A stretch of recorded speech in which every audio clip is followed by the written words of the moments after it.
pick and roll is the most used action in all of basketball. If you watch an NBA game today, you will probably notice 1 to 3 pick and rolls per possession. It is very rare that you don't see one. So I want to help you today to master the pick and roll so you become elite at reading the defense, getting to your spots, and being able to score or assist and see the openings.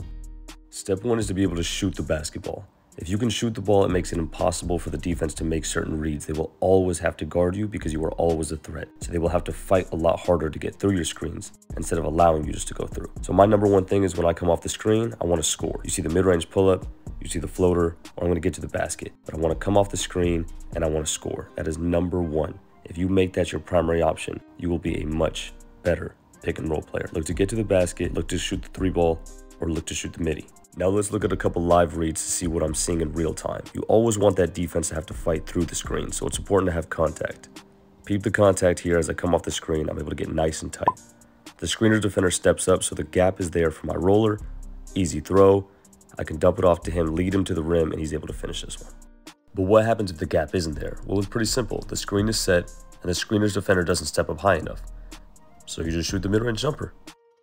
The more you score, the more gravity you have. Gravity is essentially just attracting more defenders. I come off the screen, the screener's defender has to step up, and the gap is there. These are the two most basic reads that I'm looking for every single time I come off the screen. Remember that this is all possible because I'm a willing scorer, a good shooter, and aggressive looking to score as soon as I come off the screen. So because the screener's defender has to step up, that opens up my teammate. And if they don't, then I'll get this shot every time.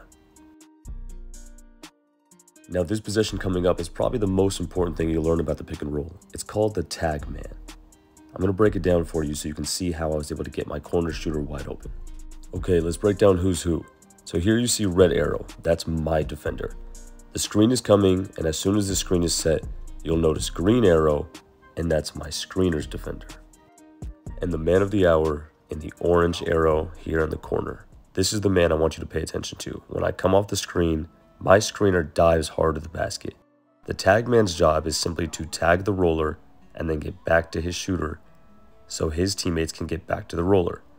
And if you can read this, you can hit an open shooter every single time. Here's a similar example. See if you can recognize who the tag man is and how we're able to get this open three. Red, my defender. Screen is set. Green is the screener's defender. I probably could have hit him on the roll, but he's a bit shorter, so it's a tough pass. We also get a 2 to win the game. Orange, that's the tag man. So who is he guarding? That's what I'm looking for. That's the most space you'll ever have to shoot a 3. And if you can recognize the tag man, you can get that open kick out every time. Here's 2 more great examples so you can really understand the concept. The screener sets a great screen, he rolls hard, and bang, you see the tag man right there in the block. I'm begging my shooter to space out, but instead he's hanging out in the short corner when he should have been in the corner or the wing. We don't get the shot that we want, but still you see the concept of how I'm looking to pass the ball outside when I see the tag man. Here's the same example. I come off the screen and my screener rolls really hard. There's actually 2 defenders who tag the roller, and then we get a wide open kick out. This should have been a catch and shoot. So now you know how to score off the screen, you know where the tag man is, and you know how to hit the roller. But it's not going to work like that every single time. Sometimes you're setting screens just to set certain things up, like certain mismatches, whether it's skill advantages or height advantages. But pro tip, you want to try to always put the worst defenders in your screens because they're the ones who are going to make the mistakes, or their teammates are going to have to overhelp, leaving you with many openings. When I come off the screen, the roller's not available, I don't need to rush anything, so I pull it out, and I'm very comfortable attacking this mismatch. This is a great shot for me, and I'm very happy with it. But I'm not always looking for my own mismatches. For example, here, I want to get my teammate going, so I'm able to give him the height advantage by forcing the switch, and he's able to score easily. See, this is another example where I attempt to do the same thing. I come off the screen, and by setting up with this pump fake, I can force the defense to switch and step up. This gives my teammate an incredible mismatch where he has about a 10-inch height difference, but he bails out the defender by shooting a 3. The last thing I want to detail here is that handoffs are pretty much identical to pick and rolls. You always want to have some contact involved. You're forcing defense to communicate and figure out whether they want to switch, hedge, fight through it, or not. But there should be a level of contact there. You see how I kind of seek out the defender here, and that gives us an open 3. Here I receive the ball. First thing I'm looking to do is score. Whether you're handing the ball off or you're receiving the handoff, in either scenario you could be a scorer or you could be a screener. or you could be setting up something to force the defense to have to over communicate like I did here. 2 defenders come with me and then my teammate's wide open. Here, I hand the ball off and set a good screen. My teammate gets open. On this example, the defense doesn't hedge, so I get a wide open mid-range jumper. The game becomes a lot simpler when you understand exactly what to look for. First is to score, then you're passing to cutters, and then you're looking for kickouts because those cutters will force defenders to play inside, leaving the outside open.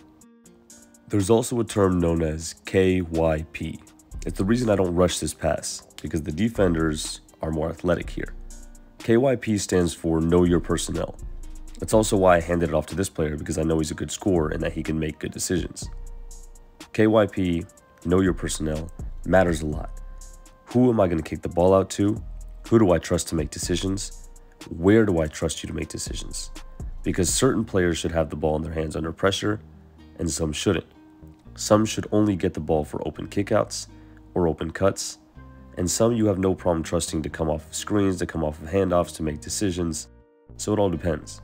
But KYP is an important thing, and if you haven't heard before, now you know. Sometimes I, quote-unquote, should hit the roller, or should kick the ball out. But because of who's standing there, that changes who you pass the ball to. KYP also has to make sense for defense as well. For instance, I prefer to ISO worse defenders because I know I can get straight to the middle, pull up for the mid-range, or get easy kickouts when the help side comes. Gilbert Arenas has a different philosophy where he actually likes to go at the best defenders because he thinks there will be less help side defense. It's not the way I like to do it, but that's okay. So KYP, you have to understand, I can lob this pass because the defense is shorter.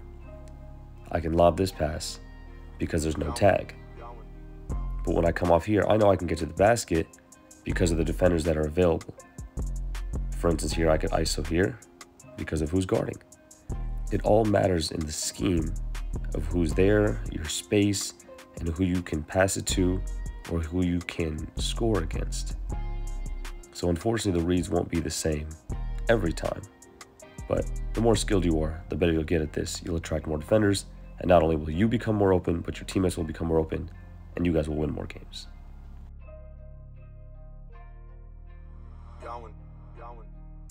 I am very excited to be back on YouTube and dropping more videos like this.